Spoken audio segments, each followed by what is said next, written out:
télévision de la génération digitale.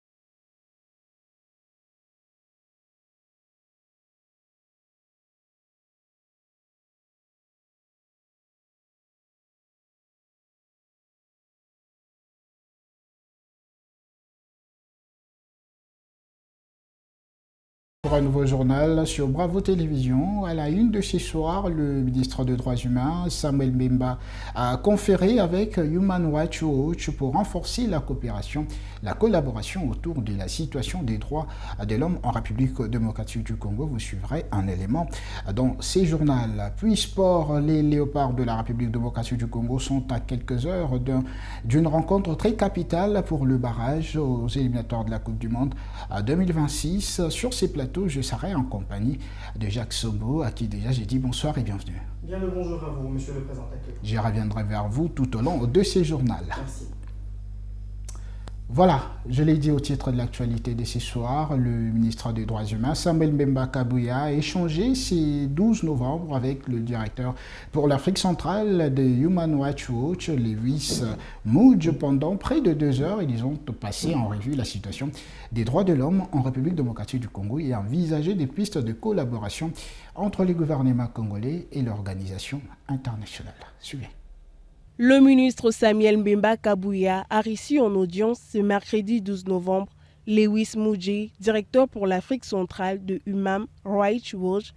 Pendant près de 2 heures, le ministre et son hôte ont passé en revue la situation des droits humains en République démocratique du Congo, ainsi que les modalités de collaboration entre le gouvernement congolais à travers le ministère des Droits humains et cette organisation internationale, comme l'a expliqué Lewis Mudge. On vient d'effectuer un rendez-vous avec Monsieur le ministre des Droits humains. Tant que je suis représentant de Human Rights Watch, je peux dire que c'est un rendez-vous très constructif. Nous, à Human Rights Watch, nous avons une longue histoire ici en RDC et cette relation continue à travers les rendez-vous avec les ministres, les ministères et les ministres. Son Excellence, Monsieur le ministre des Droits humains, il a écouté les préoccupations de Human Rights Watch qui concernent l'Est et aussi des concerns ici à Kinshasa. On a échangé le point de vue et on a décidé de continuer de collaborer et de continuer d'être en communication. Bon, il y a des choses qu'on a discutées parce que la recherche est toujours en cours, donc je peux pas parler de la recherche de Human Rights Watch au fond. Ce que je peux dire, c'est si nous, à Human Rights Watch, on a une grande préoccupation, comme tout le Congolais, avec la situation dans l'Est du pays. Il y a l'Est du pays qui est occupé par plusieurs groupes armés, y compris les groupes étrangers de Rwanda, le M23. Donc, on a parlé de la violation des droits humains dans l'Est du pays. On a aussi parlé de certains aspects ici à Kinshasa, de la manière politique, qui nous concernent aussi, parce que nous, à Human Rights Watch, on est tout à fait concernés avec la liberté d'expression, la liberté d'association. On a eu un échange très productif avec Monsieur le ministre. Les deux parties ont réaffirmé leur volonté commune de renforcer la protection et la promotion des droits humains en RDC dans un esprit de dialogue constructif et de transparence. Autre chose à présent, Kinshasa a abrité une réunion cruciale de ministres de mines de la région de Grand Lac, soulignant le lien vital entre l'exploitation minière et la sécurité régionale. C'est le vice-premier ministre, ministre de l'Intérieur, Jacquemain Chabani, locaux, qui a donné le coup d'envoi à l'hôtel Hilton, instant sur le rôle stratégique du secteur dans la quête de la paix et de la stabilité régionale face à la nécessité d'une gestion plus éthique des ressources. Le ministre présent ont appelé à une coordination renforcée et à l'adoption d'une gouvernance minérale responsable. Suivez. Dans le cadre des travaux préparatoires du 9e sommet des chefs d'État et des gouvernements de la CIRGL, les vice-premiers ministres et ministres de l'Intérieur, Sécurité, Décentralisation et Affaires coutumières, Jacquemain Chabani Louko, a ouvert officiellement ce mardi 11 novembre 2025 la réunion de ministres et de mines à l'hôtel Hilton de Kinshasa. Il a insisté sur l'importance stratégique du secteur minier pour la paix et la stabilité dans la région des Grands Lacs. Mesdames et messieurs, puissent vos travaux consolider la coopération entre nos ministères des Mines, renforcer la coordination de nos efforts entre États membres et réaffirmer la fraternité qui lie nos peuples dans la quête d'une région prospère de ses ressources minières qui sont à travers le monde un élément déterminant de la bonne santé de l'économie mondiale. Pour terminer, je voudrais au nom du gouvernement de la République démocratique du Congo réaffirmer notre engagement total aux côtés de tous les États membres de la CIRGL pour la consolidation de la paix, la promotion de la stabilité et le renforcement de la coopération régionale. Ensemble dans l'unité et la confiance mutuelle, nous pouvons relever les défis communs et bâtir un avenir de sécurité, de dignité et de progrès pour la région des Grands Lacs. Tout en vous souhaitant plein succès dans vos travaux, je déclare donc ouvert les travaux de la 9e réunion ordinaire des ministres des Mines. Je vous remercie. Pour sa part, les ministres de l'intégration régionale Floribert Anzoulouni, ici Lokechi, a mis l'accent sur la nécessité de renforcer la coordination entre États membres afin de lutter efficacement contre l'exploitation illégale des ressources naturelles. Ainsi, je saisis cette opportunité pour vous souhaiter une chaleureuse bienvenue à Kinshasa et plus particulièrement dans ce magnifique cadre pour cette session dont le thème retenu est consolider la paix et la sécurité pour un développement durable dans la région des Grands Lacs. Je puis me permettre de souligner que les peuples de la région des Grands Lacs attendent de ces travaux des réponses appropriées concernant des questions à enjeux cruciaux. De son côté, le ministre des Mines de la RDC... Comme d'autres voix de la société civile congolaise, Jeff Pambi, administrateur principal de la coalition Alerte RDC, dénonce une manœuvre organisée au sein des institutions et exprime son désarroi face au retard constaté dans l'examen de la loi de finances au niveau de l'Assemblée nationale. Ces derniers fustigent le fait que la priorité soit accordée à l'élection de 2 membres du bureau de la Chambre basse du Parlement. On écoute au micro de Grace Chabi.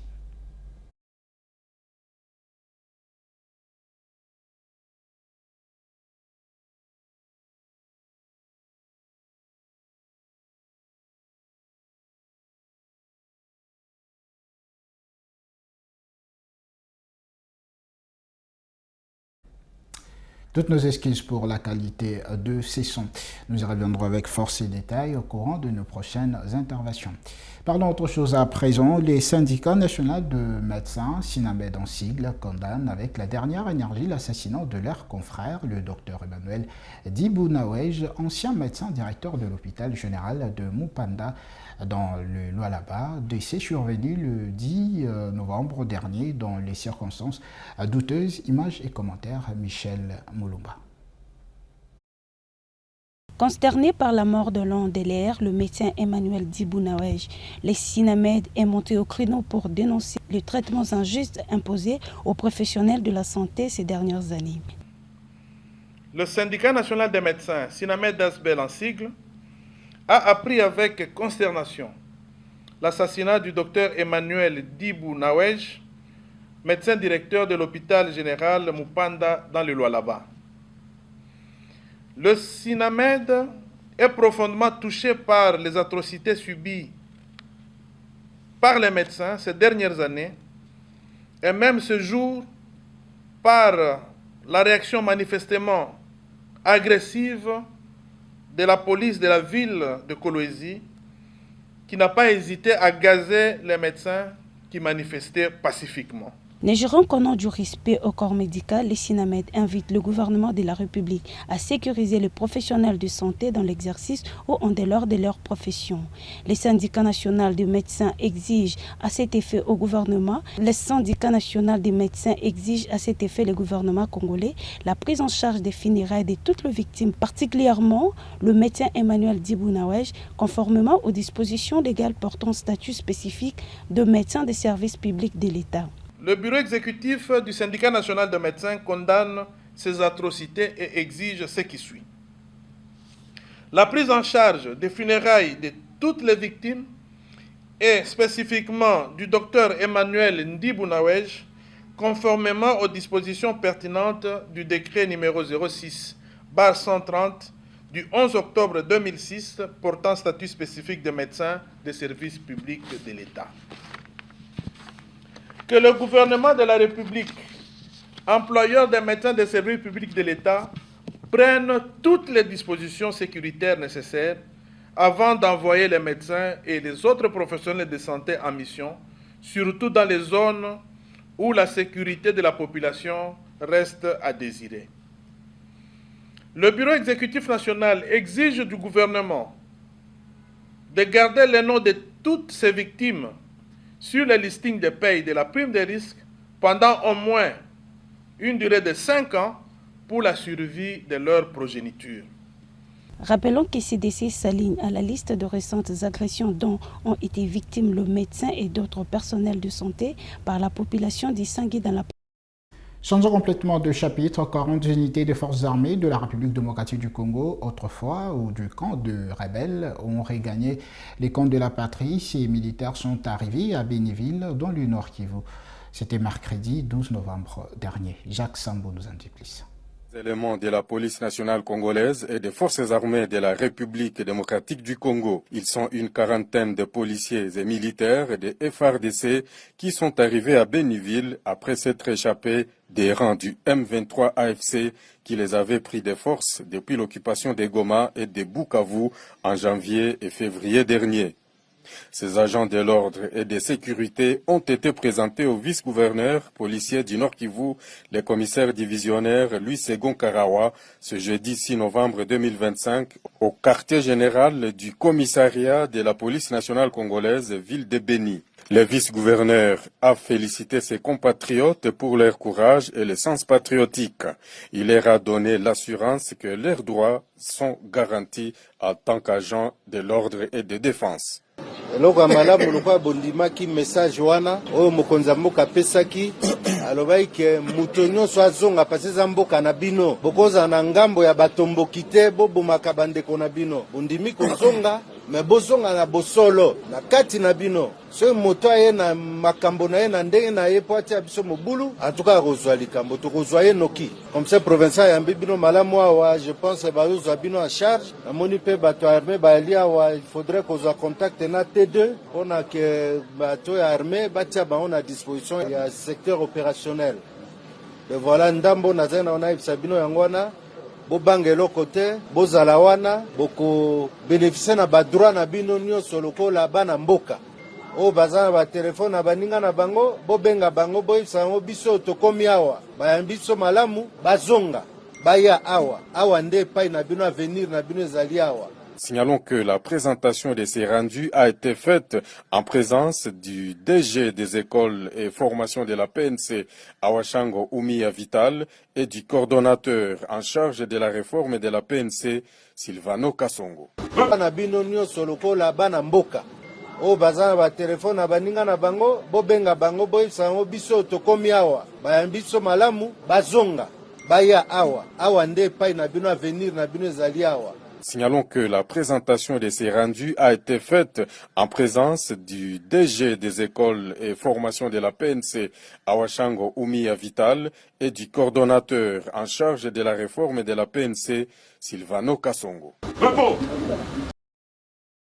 Retour. La présentation de ces rendus a été faite en présence du DG des écoles et formations de...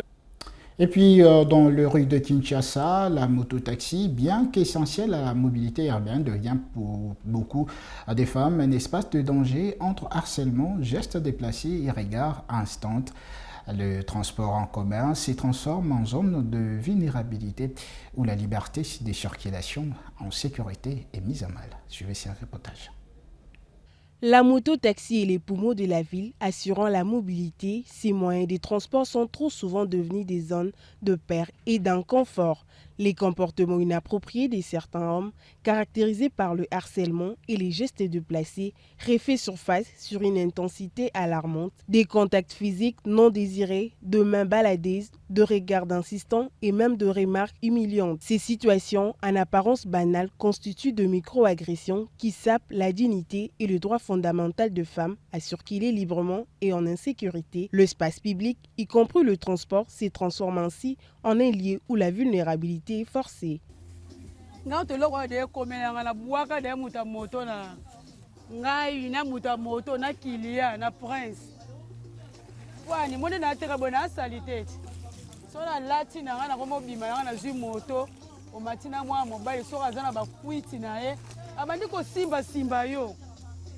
lokola mwasi na ndiko sim eza mabe ba mibale ba changer comportement na mabe ebele ba mabale ezokufa koza bongo peut-être rana okita mobile na zana monde ba simba simba obomi libala bato ba changer comportement na eza mabe lelo ekoma tokoma kotambola na ba transport ba moto mituka ekoma pasi pour la transport tokoma ko préférer moto na komata moto pona koma maintenant on a mati moto muta moto faut à respect.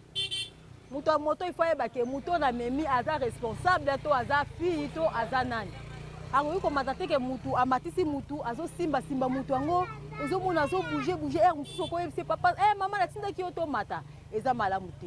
Toza basi mususu baza basi ya mabala. To boyi te to di mara moto po ebikisa na transport. En tout cas makambo wana batika kosala. Eza poko mata moto boy moto mona ao senti ndenga o mataki na moto azo ningana. Ozo mona ka moto papa ozo ningana boy ndenge ni. O mama to kende caractère mabana zo déclarer. To kende bien. Yango wana ngina luba mbala sima batika kosala makambo wana. Face à ces témoignages, on observe la résurgence d'un argument réducteur. Certains hommes justifient leur attitude en accusant les femmes de s'habiller de manière provocante. Femme to ba pusaka nde ba mibali ba sala bango mabe en plus aussi ba pusaka bango mobala zana makanisi wana te ya ko sala mwana mwasi mabe matanga omona biement na ye boso tanto bandaki kokola pona omona nzoto mwasi ezaki matata. Je peux dire parce que tu peux sortir, tu viens de chez vous, tu arrives, tu fais un stationnement sur la moto, tu prends la moto. Il y a des façons, il y a d'autres filles, leur façon d'habiller. Le harcèlement est un acte de domination et d'irresponsabilité de la part de l'agresseur. Rien ne saura justifier l'atteinte à l'intégrité physique ou morale d'autrui.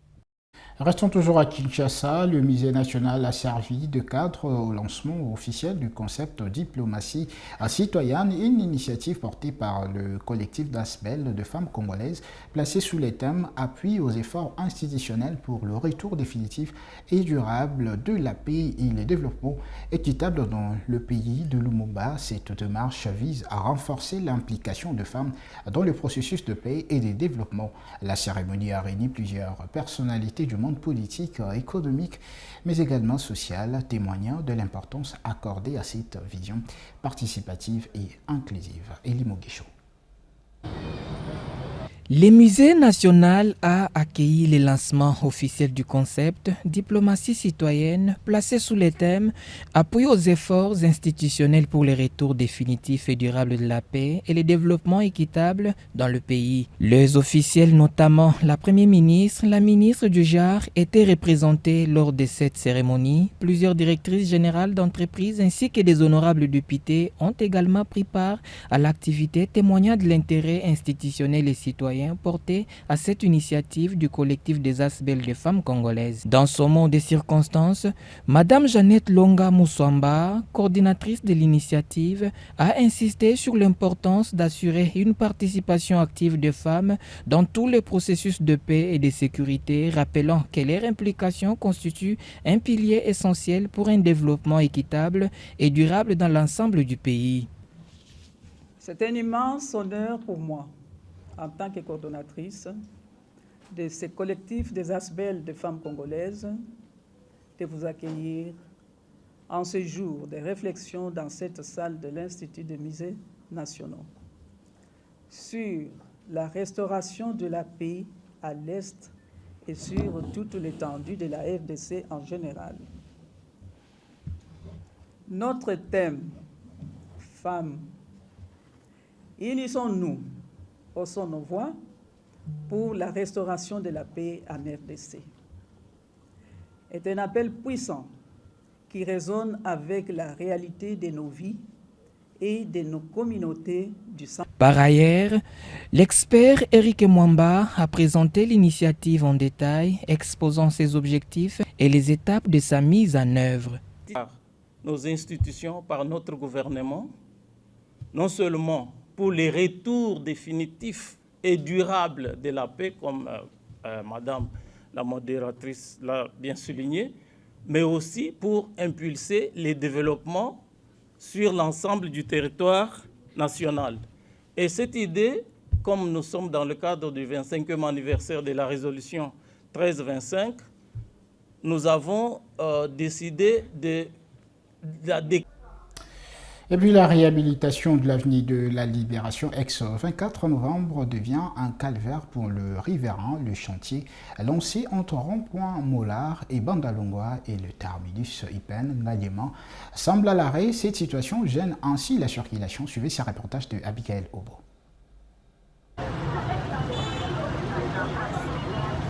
Lancée avec ambition, la réhabilitation de l'avenue de la Libération, ex-24 novembre, censée relier le rond-point Mollard à Lipen, passé par le marché des Selimbao et aujourd'hui à l'arrêt d'une longueur de 8,5 km. Cet artère devait être doté des caniveaux en béton et d'un revêtement routier moderne, mais sur le terrain, les constats est accablant, routes défoncées, eau stagnante, immondices à ciel ouvert et engins de chantier immobilisés. Les conséquences s'y font lourdement sentir. Le transport en commun sont paralysés, forçant les usagers de parcourir de longues distances à pied dans des conditions sanitaires et sécuritaires précaires. Le calvaire est quotidien pour le riverain, commerçants et élèves de cette zone très fréquentée. En pleine saison de pluie, l'abandon du chantier aggrave la situation. L'eau envahit la chaussée, accélère la dégradation de l'infrastructure et menace la santé publique. Ces retards dans l'exécution de travaux reflètent un manque de rigueur dans le suivi de projets urbains. La population attend des actes concrets pour que cet avenir stratégique ne reste pas un chantier fantôme au cœur de la capitale. Vous amenez à la cuisine pour découvrir un plat emblématique de la gastronomie congolaise. Le pondou reste un symbole culinaire fort, présent dans toutes les couches sociales, préparé à la base de manioc. Il unit tradition et valeurs nutritives tout en occupant une place centrale dans l'alimentation quotidienne des Congolais. C'est un élément de Dina Matondo, rendu par Rose Tumba. Le pondou, un trésor vert de la cuisine congolaise aux multiples bienfaits. Consommé depuis des générations à travers la République démocratique du Congo et dans plusieurs régions d'Afrique centrale, le pondou, ou fait de manioc pilé, est bien plus qu'un simple plat traditionnel.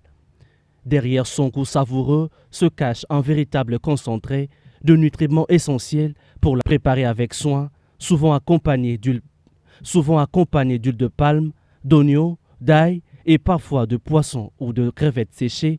Le pondou est riche en fibres, en vitamines A, C et B9, ainsi qu'en calcium et magnésium. Ces éléments jouent un rôle clé dans la digestion, le renforcement du système immunitaire, la santé des os et la protection des cellules contre le vieillissement. Cependant, sa préparation exige rigueur. Les feuilles doivent être parfaitement cuites pour éliminer toute trace de toxines naturelles comme le cyanure contenu dans le feuille cru. Ainsi, le pondou, souvent accompagné de riz, manioc ou chikwang, n'est pas seulement un plat de base, c'est un patrimoine culinaire et un allié santé que le Congolais continue de valoriser au quotidien. Vous avez corrigé avec moi que le son a été rendu par Mike Manday. Sport à présent, je l'ai dit au titre de l'actualité, la République démocratique du Congo, les léopards vont croiser les bottines avec les lions indomptables du Cameroun demain. Ce sera aux alentours des 19h heure de Kinshasa. Match comptant pour le barrage pour le compte des éliminatoires de la Coupe du Monde 2026. Comme je l'ai dit au sommaire, je suis sur ces plateaux avec Jacques Sombo. Jacques Sombo, bonsoir et bienvenue dans ces journaux. Rebonsoir à vous, monsieur le présentateur. Quelles sont les bonnes nouvelles du côté des léopards? Eh bien, gloire à Dieu, nous avons donc 3 nouveaux recrues.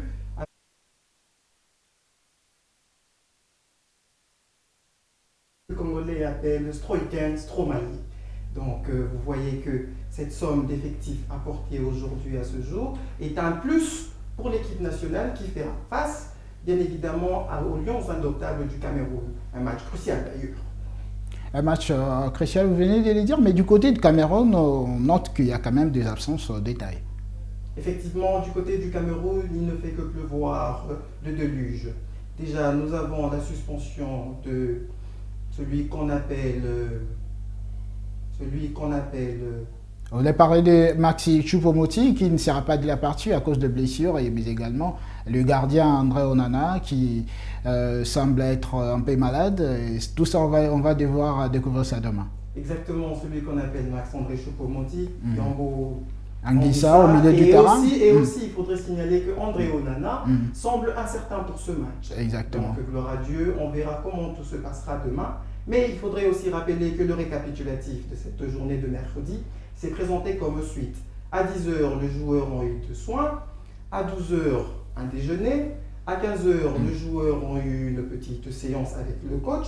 À 17h, on a eu encore des soins. Et puis à 18h30, donc la visite au stade et une petite mini-formation avec le coach et avec toute la clique pour mettre le joueur au parfum, pour le remettre et leur faire comprendre que demain, nous jouons le tout pour le tout.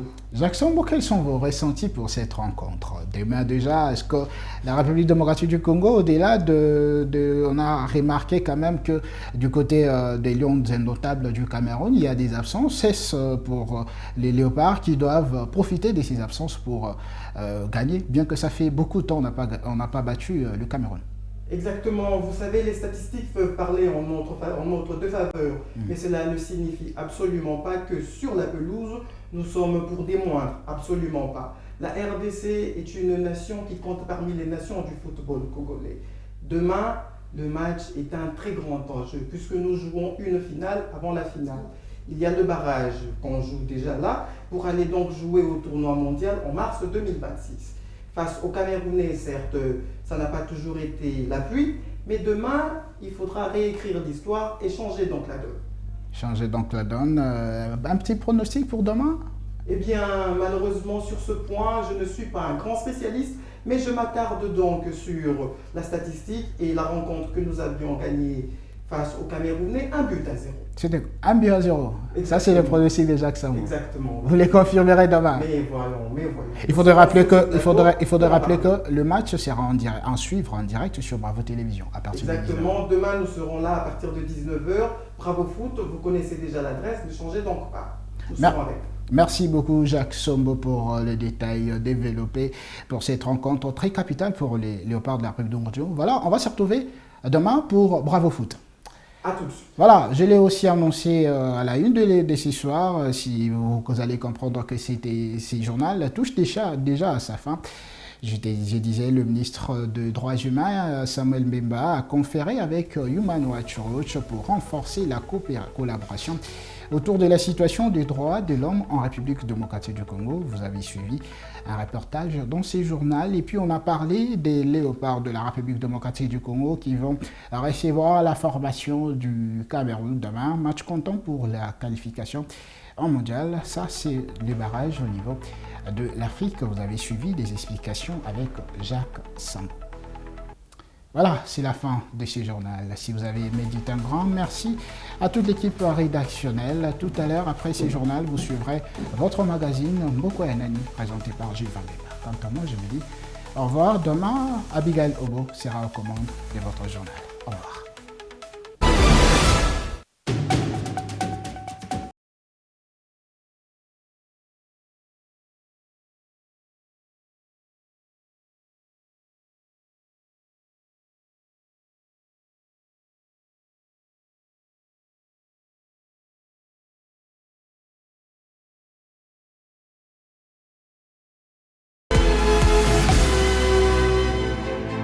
Une nouvelle ère s'ouvre dans le paysage audiovisuel congolais. Bravo Télévision, c'est la voix de la génération digitale.